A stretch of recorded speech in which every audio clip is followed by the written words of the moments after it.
Hello YouTube, this is Froogle. Now I've received a number of messages from people saying, Froogle, have you taken a look at this, the FSX Fiber Accelerator? I have not. The reason I have not is it's from FSPS, Flight Simulator Platform Solutions. I know Just Flight are marketing it, but FSPS have made a number of tools in the past which claim to boost performance of FSX, and I've had mixed success with them. Some of them work really well, some of them not so much, and for me personally, I always found that when I decided I'd had enough and I wanted to remove them, removing them and taking them off my system, taking them out of FSX was actually a bit of a pain. I'm not entirely sure what the previous tools did in terms of injecting stuff into FSX, but it never felt the same after I tried to remove the tool, and I don't know, it just left me with a bad feeling. But anyway, this is their new tool. It's $35.99. There is a demo version that you can get. It's down here, which lets you run the tool 5 times. I've actually just bought it because you guys say that you want to see it. So I bought it and I'm going to try it out. Now this is going to be a fairly lengthy video because I'm going to walk you through all the setup I'm going to do to actually show you a test of this. And this will be a first impressions of it as well as a test and demo. So first thing you'll notice, I am running Fraps. I'm not recording with Fraps, I'm recording with my hardware capture card, and I'm recording at 720p. So even though I'm actually running at 1080p, I'm recording at 720p. That lets me record up to 60 frames per second, which I think is going to be useful in terms of measuring how much of an effect on performance this add-on has. So 720p, just so that I can record at 60 frames. Fraps is running for no other reason than to show you a frame counter top left of the screen. You can see it up there. Now, let's go ahead and set the sim up. I'm going to do a flight, just a simple circuit. I'm not going to do everything by the book with all the checklists and all that good stuff. Just a simple circuit at John Wayne in the Real Air Simulations Duke B60 version 2. Just one circuit, and then we're going to land it, and then we're going to do it again using the add-on tool. So here's how I'm going to set the sim up. I'm going to set it up exactly as I would normally do. So NVIDIA Inspector, and what I'm going to do in NVIDIA Inspector here is... hang on, let's go up and bring up the actual enhancer here. Find my FSX profile that I use, which would be that one. Okay, now within here I normally lock my frame rate. I'm not going to do that today, so we're going to turn the vertical sync forced off. And, whoops, off. There we go. Now somewhere in here it's got a frame rate limiter. This is the frame rate limiter that I normally use, by the way. I use the one that's built into NVIDIA Inspector because I just kind of like it. I think it's off. Yeah, it is. Frame rate limiter is off. So vertical sync is off, frame rate limiter is off. Apply the changes. So I always run that. The other thing I always run in all my videos is shade. Some of you don't like it, I know, but I do. So deal with it. Here's shade. I'm going to fire that up and I'm going to load the preset I always use in all my videos. People always ask, this is light blue rain. So there's light blue rain. I'm going to clone that. And then we will start the sim. So while that's starting up FSX, I'm actually going to do this kind of like a fully loaded video. You can't see the other computer, but I am actually going to use a second computer here to fire up Active Sky Next and have that inject the weather. The scenery we're using is the stock scenery for John Wayne, but with Orbex. So Orbex FTX Global is going to be running, obviously. Orbex FTX Global Vector is running. Rex4 Texture Direct is being used to put the weather textures in, clouds and stuff like that. As you just heard on the other computer, Active Sky Next is now running and waiting for the simulator to load.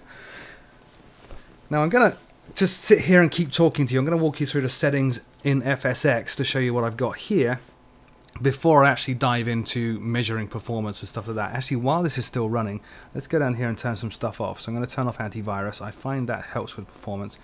Going to turn off Steam so that none of my offensive friends send me messages while we're recording. We'll kill Dropbox. Dropbox can cause a bit of a performance hit as well. EasyDock just fired up. There's the Rhino profiler. I'm using the X55 Rhino. Okay, so over here, I'm running at 1920 by 1080, anisotropic. NVIDIA Inspector is managing most of my settings for anti-aliasing. We are using DirectX 10. Aircraft settings, everything is on. So shadows on the ground, shadows on itself, and lights illuminate the ground. Scenery, everything is pretty much maxed out. Autogen, not so much, and ground scenery shadows, not so much. Weather, maximum cloud coverage, 90 mile away is the limit for the cloud draw distance, and no traffic. So those are my settings. I'm not going to make you sit through all this when I load up the sim. I have some configuration to do on my controls, but when I have that done, I will cut to us sitting in the cockpit ready to go. See you in a second. Okay, so welcome back. Here's the first test. Now, here is the Real Air Simulations Duke B60 version 2. flying G-Reel.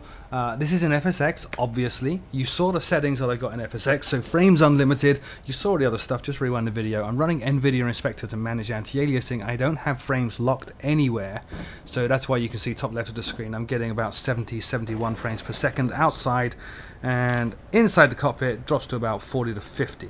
Okay, so like I said, we're not going to do this completely by the book. We're going to power this up and get going rapidly. Just do one circuit. Frames are dropping now, so we're starting to look around.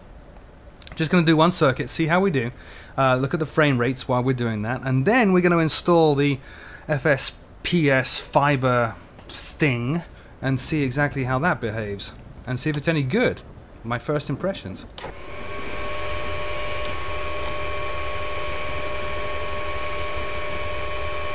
Put my props to full. Start the left engine.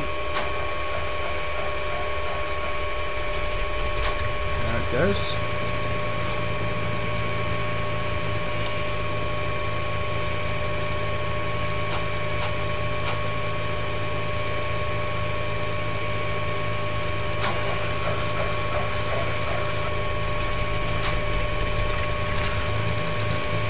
Alright, so mixtures are all rich. Put the generators on, set the inverter. I'm going to turn the fuel boost pumps off, we don't need those right now. So nav lights, might as well put those on. Beacon, we are going to taxi. We'll leave the strobes off for now. You know, it's been a while, I can't even see where the strobes are on this. Oh, there's the strobes. Okay, so we leave those all off. Avionics, so master avionics can go on. Just turn on all the equipment that we would normally use in a proper flight, although we're not going to use it. All these bits of equipment do put a load on your sim, and I want it to be fairly realistic. So I think we're all good. Let's just drop the flaps ready. Alright, so we're actually at a gate which is highly unrealistic. Let's press B on the keyboard to set my barometric. Make sure I got good access to my Cytec combat rudder pedals. And we'll release the brake and we will taxi out.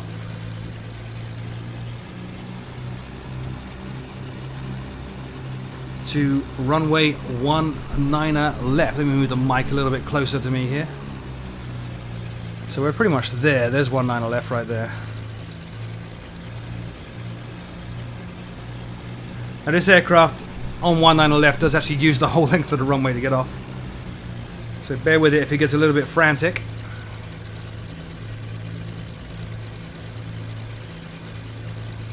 So as we approach the runway now, let's put the strobes on. We'll put the landing lights on.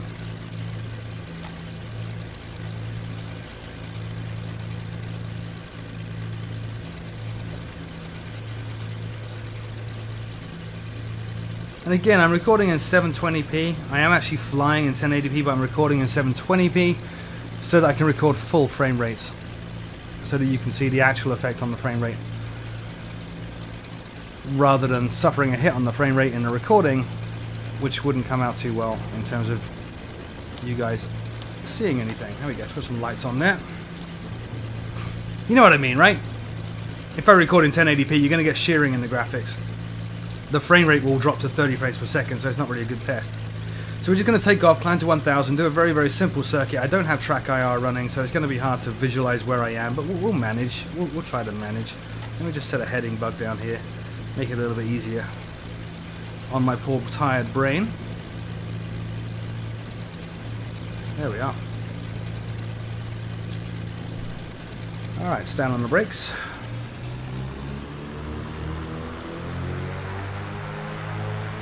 There we go. So on the ground, rolling down the taxiway, sorry, down a runway, about 45 frames per second, you can see top left.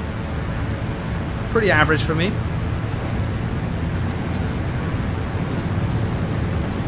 End of the runway is rapidly approaching. Let's see if we can start rotating now. Come on, come on. And we are up. Positive rate, gear up. Try to hold runway heading to about 400 feet. And we'll turn on our crosswind leg. Alright, bring the flaps up now. Start trimming this, so I can release the pressure on the stick here.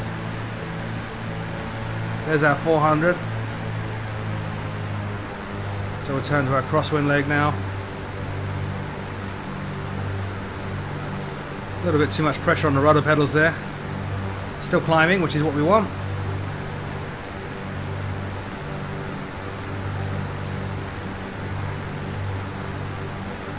And roll out onto our crosswind and level off at 1000. Bringing back the power now. Get ready to trim the aircraft into level flight as we hit 1000. Let's look around, because that always affects frame rates. Down into the 20s there on that look around, which is why I did it. Reset my view, and we will turn downwind now. So trying to hold it level.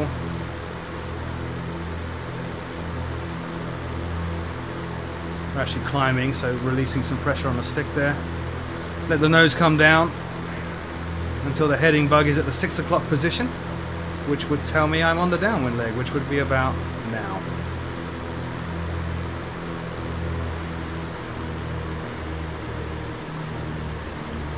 Just let the aircraft stabilize there. Let's look around.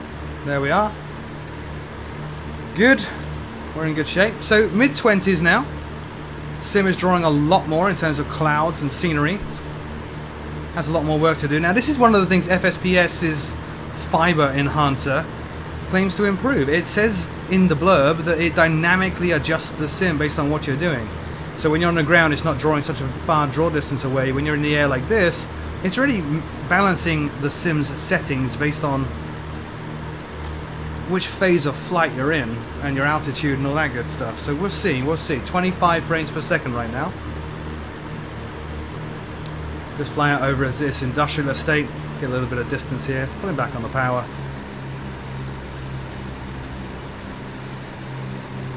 30 odd frames per second. Okay, starting a shallow descent now. Speed is in the white, so we'll put out the first stage of flaps. We'll turn base.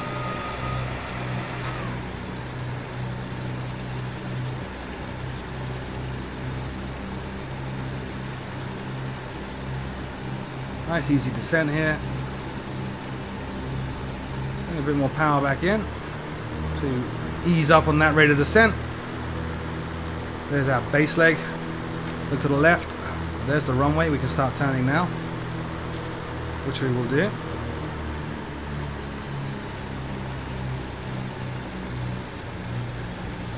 A little bit high from what I just saw when we glanced to the left there. That's okay.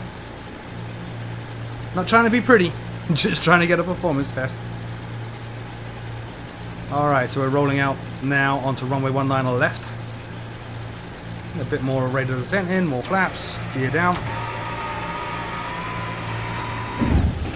Ka-chunk. We didn't adjust the lights after takeoff, so no need to mess with those right now. I should realistically turn the fuel boost pumps on. I'm fairly confident the aircraft's not going to break.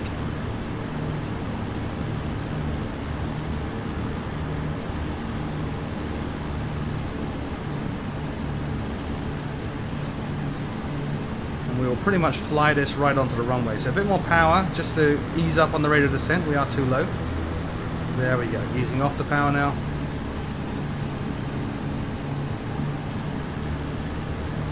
Slight wind here.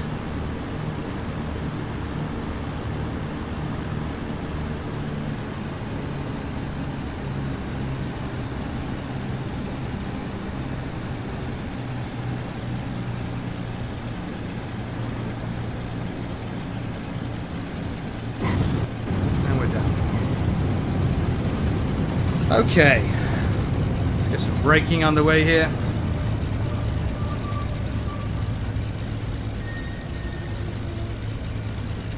So it went all the way from the low 20s all the way up to around 50, kind of all over the place. Nothing really spectacular. If I had my frames locked at around 30, then it would have been locked at 30 all the way through. That's the nature of how frame locking works.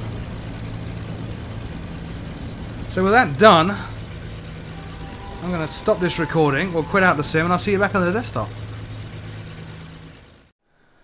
And welcome back. So we're back on the desktop. Now we're going to install this Fiber Accelerator and see exactly what it does. Now it is going to ask me to enter my activation key. Obviously I'm going to do that off screen, you're not going to see it. So welcome to the Fiber Accelerator version 1000, always a worry. actually. 100, no patches, no bugs fixed yet. Why is this a trial? This is the trial version. Okay. Alright, alright, there's typical license stuff, great. Click on next. Build history, initial release, okay, that's where it's going to install, same drive as my sim. Going to create some desktop shortcuts for me and install. There we go.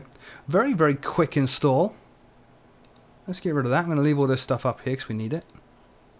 Let's fire it up. Okay, so here we go. It wants to know my email address and my activation code. So I'm going to stop this, and when we come back I will have activated it. See you in a minute. Okay, so we've activated it, and here is the tool itself. Let me move some of these windows out of the way so that we're not getting confused as to what we're looking at here. There we are. So everything's moved out of the way. This is it. This is the FSPS FSX Fiber Accelerator, as he says. How to use the application. Start FSX. Set a target frame inside FSX. This sets an upper limit. Start FSX Fiber Accelerator and get to the heaviest in-frame impact airport scenery you got. You only need to select a lower frames per second value. This would be target on FPS. Okay. I think we can do all this. We're going to leave this manual up on the other screen here so I can refer to it, but I think we got this. So I'm going to stop this running and we will start the sim just like we did before. So I run up my shade here. And we're going to set everything up exactly as we just did. So load from preset, light blue rain, NVIDIA Inspector is still running, clone day 1, do it, start stuff, come on, and start FSX. Active Sky Next is still running on the other computer. I'm just looking at the other computer now to make sure there are no bugs, and it does actually detect the sim has started. Sometimes Active Sky Next fails to do that. So far it's failed to do that. That's not a big deal though, we can just restart it. There we go. So Active Sky Next is connected, the sim is right here. So let's go into our settings and we will go into customize and we'll set a frame limit of 35 frames per second, which is a pretty good limit to maintain.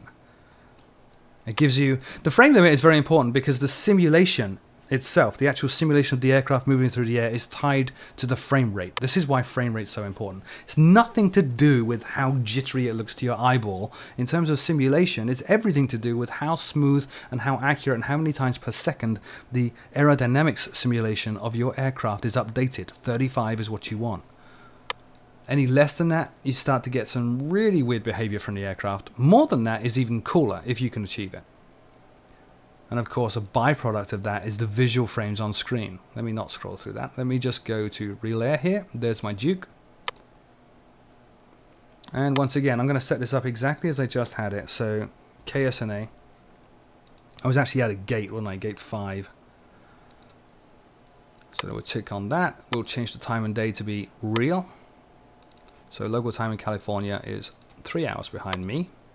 Great, great, great, great, great. Fly now. Alright, back in full screen. So it's holding 35 frames per second at the moment. Let's just look around. Notice that down 15, 17, 18, 20. Now if I leave it there, it will come back up. So I think behind the scenes, this tool is doing something. It is tweaking something. And it's noticing a frame rate drop. And it's doing all sorts of tweaks that I can't visually pick out to bring the frame rate back up. Which is pretty cool. Let's go ahead and start this aircraft up. Reset all my levers over here, so prop pitch to full. Mixtures can go the other way actually. Come on.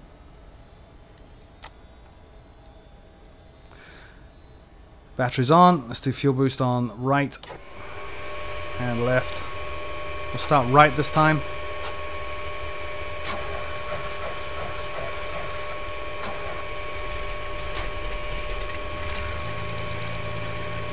And left.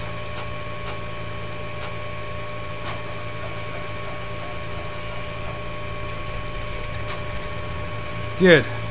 So generators on, reset the inverter, master avionics on, turn the fuel boost off.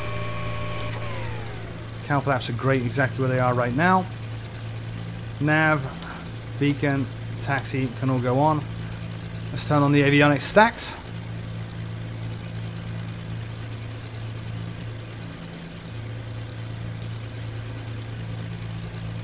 Like so, and we will taxi out and do our circuit. Notice the frame rate locked at 30 right now. Even though in the sim we've asked for 35, we told that booster, the fiber booster, we want a minimum of 30.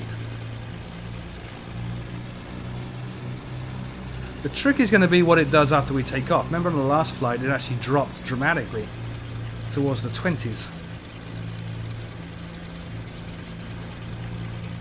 Let's put some lights back on as well. That increases the load on the sim.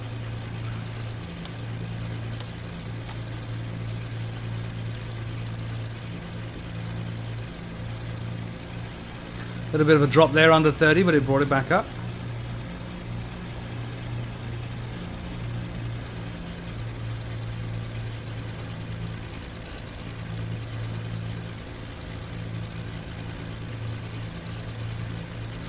As we come up to the runway, we'll put takeoff flaps in. Strobes on, landing lights on, reset my view.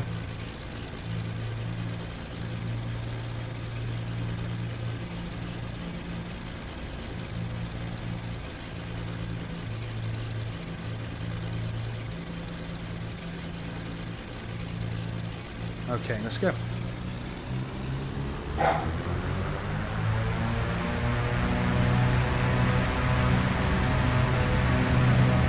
So still holding around 30 now, which is good. Coming up on rotate speed. Now, pull back on the stick. Up, we get positive rates of gear up. Once the gear come up, flaps up. Trim this to climb.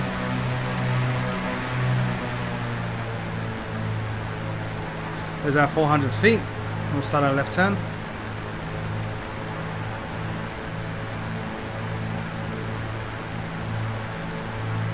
Look at the frame rate dropping into the 20s now.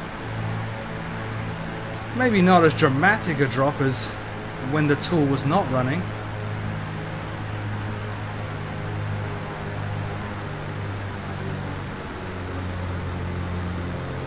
We'll trim this level. So let's look around, since that's what killed the frame rate. There we go. 18, 19, 20, 23. Not much difference there.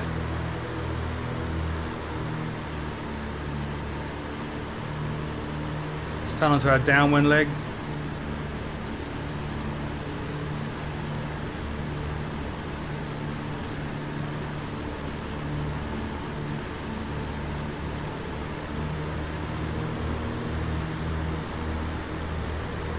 Which will be about there. So if we look to the left now, we should be a beam runway 19 left, which we are. We'll just take it out over the industrial estate. Now notice again, looking straight ahead, not doing anything too much with the views. The frame rates are pretty good. It boosted up to 40 at one point there, but 30s to 40s. Every time it drops into the 20s, it seems to claw its way back up, which I guess is the booster tool doing whatever it does.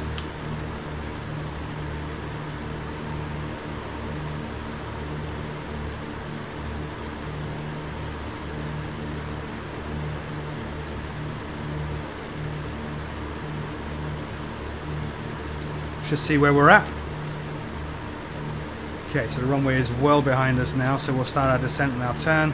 Speed's in the white, so first stage of flaps, a bit more power to compensate. We'll start our turn onto base. Watching that frame rate top left all the time.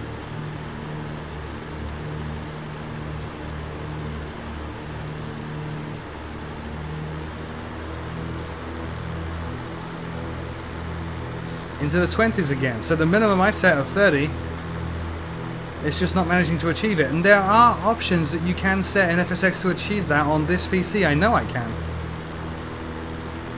So I don't think the booster tool is doing a particularly great job right now. We're way left now. Whoa, a little bit too far. Let's turn a little bit more rapidly here.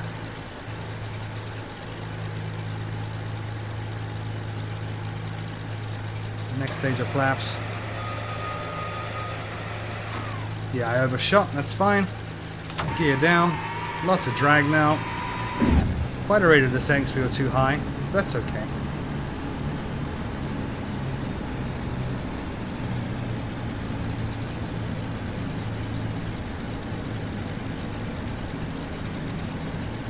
Again, frame rate less than 30.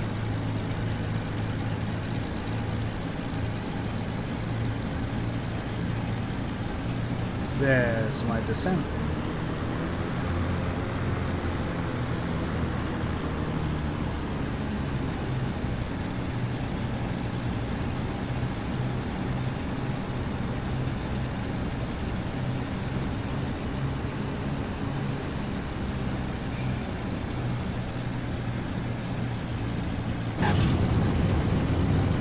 And we're down. Whoa, bit squirrely on the brakes. So in that flight, we did see high teens on the frame rates. It did drop below the 30 minimum that we set in. It wasn't locked at 35 as I was kind of hoping, but it gets more serious than that. What I'm going to do is I'm going to load up the NGX flight, which is the preset situation where you're on visual approach into Innsbruck.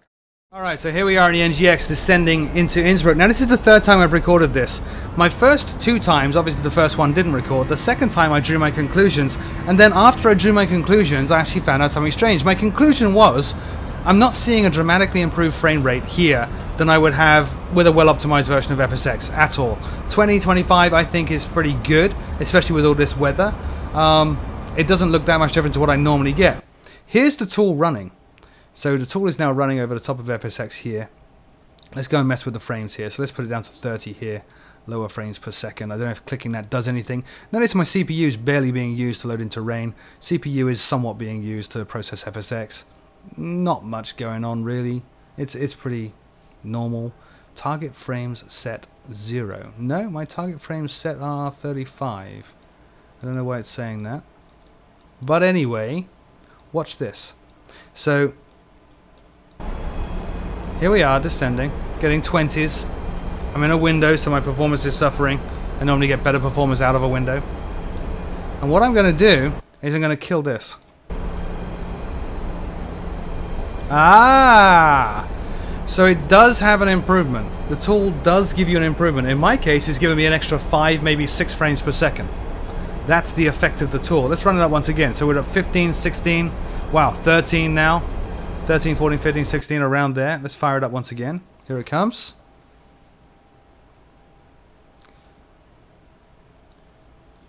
And go back in the sim. So I'm up from 13, 14, 15 now to 20s. So it does work. It does work. The question is whether 39.95 is worth it for you to get an extra 6 frames. Yeah. I might keep running it. I actually didn't think it was working. Like I said, on the previous 2 times I recorded this final bit, I actually concluded that it was a bit of a waste of money, but that actually does not appear to be the case. It really does do its job. It does boost your frames. I don't see any ill effects from using it. It certainly doesn't seem to be injecting a bunch of stuff into your config files, which is what the other ones do. So I'm happy with that. Maybe we'll stick with this. But anyway, I hope that was a somewhat useful look into the FSPS FSX Fiber Accelerator and what it actually does and how it works and if it's of any use. It could be useful. I can see if you're really suffering on frames like apparently I am. I didn't realize that. Then it can give you some usable frames. Let's kill it once again. See that? Wow. Wow, look at the jerky textures now. Flying past the cockpit. Whoops, not open broadcast. Let's fire up. Not Elite Dangerous. Where's it gone? Where's that fiber thing gone? I've lost it now. Hang on, let's see if I can quickly fire it up once again. Fiber. There it is. And click into the sim. And up it comes. So it does do what it says on the box. It's just not quite as dramatic as they say it. Rewrite of the graphics engine, I think not. Anyway, as always, my name is Froogle. Thank you for watching. Do head on over to forums.frugalsim.com and let me know what you think of this video and just get involved with the community. And I hope to see you next time. Thanks a lot, guys. Bye.